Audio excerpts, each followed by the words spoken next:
자, 수학 가르치는 왕쌤입니다. 오늘은 제가 여러분들한테 이제 수학 성적을 잘 받기 위한 공부 방법 중에 이제 효율적인 공부 방법 하나를 말씀을 드릴 건데요. 제가 방금 전에 수학 성적을 잘 받는다고 했죠. 수학 실력을 높인다라는 말씀을 드리는 게 아니에요. 수학 성적을 잘 받는 것과 수학 실력이 좋은 거는 조금 약간 다른 결이죠. 이게 마치 무슨 얘기냐면, 미국 사람들이 우리나라 수능 영어 시험을 본다고 해서 무조건 다 100점을 맞지는 않잖아요. 그렇죠? 그런 거랑 이제 비슷한 맥락이라고 보시면 되고요. 일단 수학 성적을 잘 받기 위해서는 가장 중요한 대전제가 수학이 암기 과목이다라는 거를 인정을 하셔야 돼요.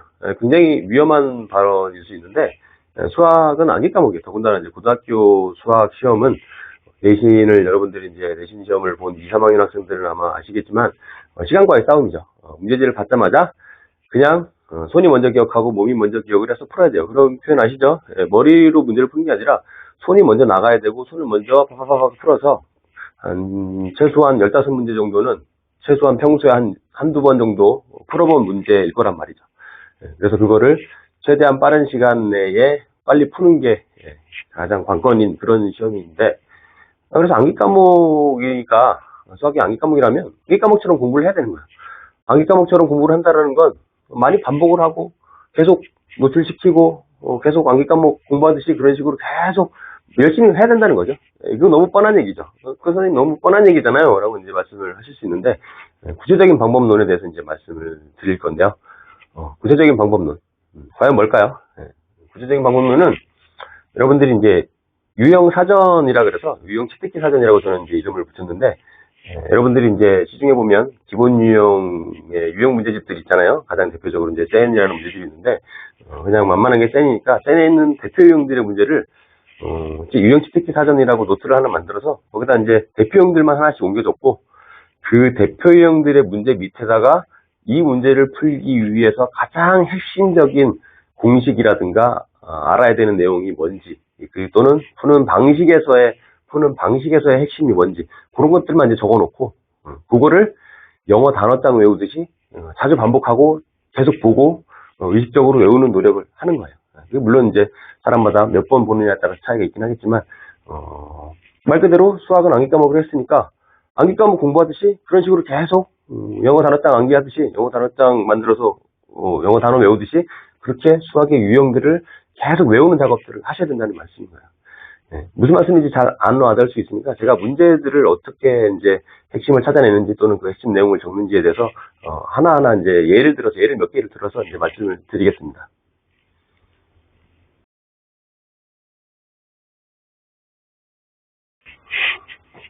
자, 첫 번째 예입니다. 첫 번째는 제가 그때도 말씀드렸듯이 수학상에서 가장 핵심이라고 생각하는, 가장 독보적으로 탑1이라고 생각하는 기본 개념이자 유형의 문제인데, 근의 위치 문제예요. 근의 위치 문제. 근의 위치 문제는 많이 아시죠? 2차 방정식의 근이 뭐 1보다 크다, 또는 뭐 2와 3 사이에 있다, 뭐 이런 얘기를 말씀드리는 건데, 이 문제의 핵심은 뭘까요? 이 문제의 핵심은 가장 첫 번째는 가장 기본 개념은 사실 x절편이 근이다라는 거죠. 함수의 x절편이 근이다라는 거는 너무나 자주 했고 너무나 이제 많이 했기 때문에 그건 이제 뭐 다 알고 있다라고 치고, 그 다음 그 다음에 핵심 키워드는 뭐냐면, 이 문제의 핵심 키워드는 그래프를 그리는 거죠. 그래프. x절편이 어디서 어떻게 생겨야 되는지를 그래프를 그리고,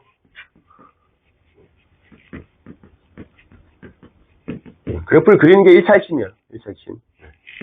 2차 핵심은 그 그래프를 보고 부등식을 만드는 거죠. 부등식을 세워서, 부등식은 그때 말씀드렸듯이 판별식, 그리고 축의 위치, 그 다음에 경계에서의 함수값, 이 세 개를 재료로 해서 부등식을 뭐 이 중에 세 개를 다 할지, 아니면 이제 경계에서 함수값도 두 개가 있으면 뭐 총 4개가 부등식이 나올지는 모르겠지만, 아무튼 부등식을 세워서 그 부등식을 푸는 거죠. 근데 푸는 건 이제 사실 이제 거의 이 문제의 한 10% 정도 되는, 물론 이제 푸는 것도 집중을 잘 해서 계산 실수 없이 잘하는 것도 물론 중요하긴 한데, 어쨌든 이 근의 위치 문제의 가장 핵심은 그래프를 그리는 게 가장 핵심이에요.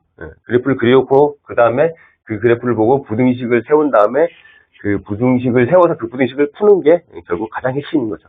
이렇게 이제 적어두시면 된다는 거예요. 또 하나 이제 다른 예를 보도록 하겠습니다.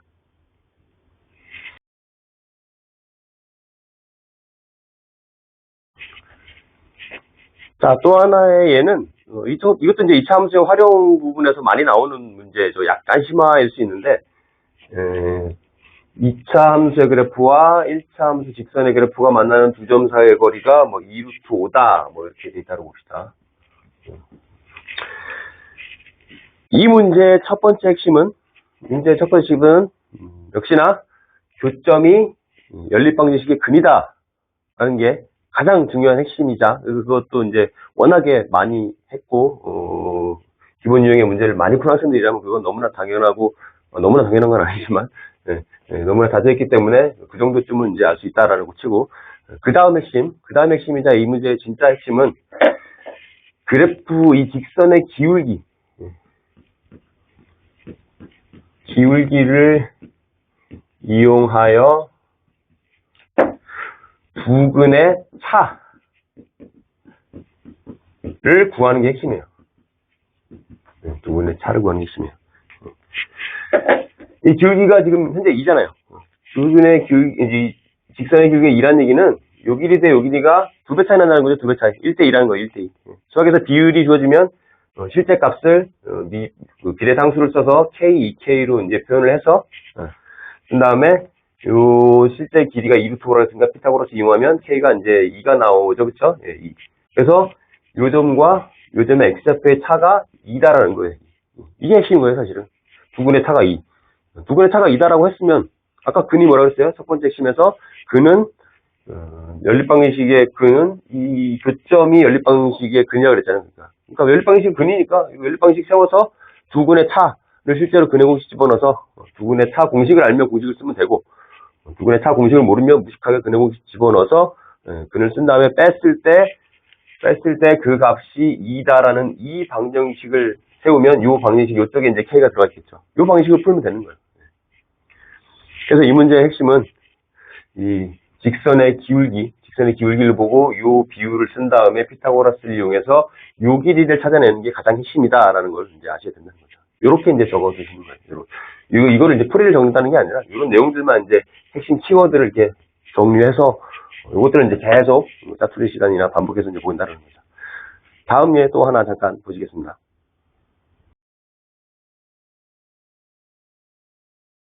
그 다음 이제 연립방정식을 푸는 문제, 계산 문제에서도 핵심이 있을 수 있어요. 계산이라고 뭐 그냥 계산만 하는 건 아니잖아요, 그렇죠? 다 계산도 사실 문제 여러 가지 유형이 있죠. 특히나 이제 연립방정식을 푸는 계산에 있어서는 유형이 있기 때문에 그거 이제 자세한 유형은 제가 예전에 올려드린 영상이 있으니까 그걸 보시면 되는데, 어쨌든 연립방정식을 푸는 문제에 있어서 가장 핵심은 한 문자로 되어 있는 방정식을 만드는 게 가장 핵심이죠. 왜냐하면 연립방정식이라는 건 식 하나에 문자가 2개 들어가 있잖아요. 2개 이상 들어가 있으니까. 그렇죠? 네, 그렇기 때문에 한 문자로 된 식을 만드는 게 가장 핵심이에요.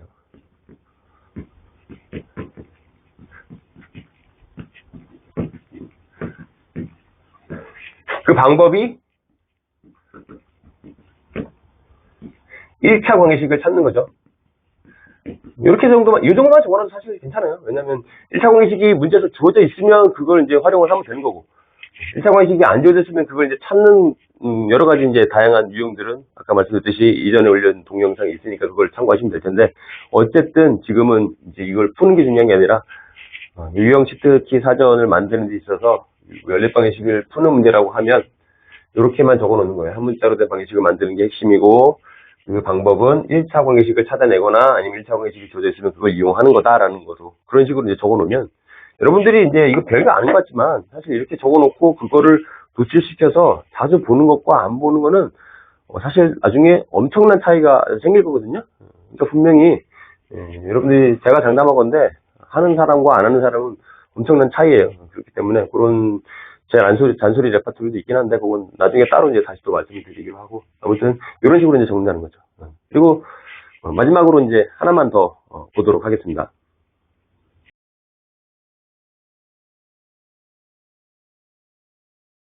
마지막으로 3차 방정식의 근의 조건 문제예요.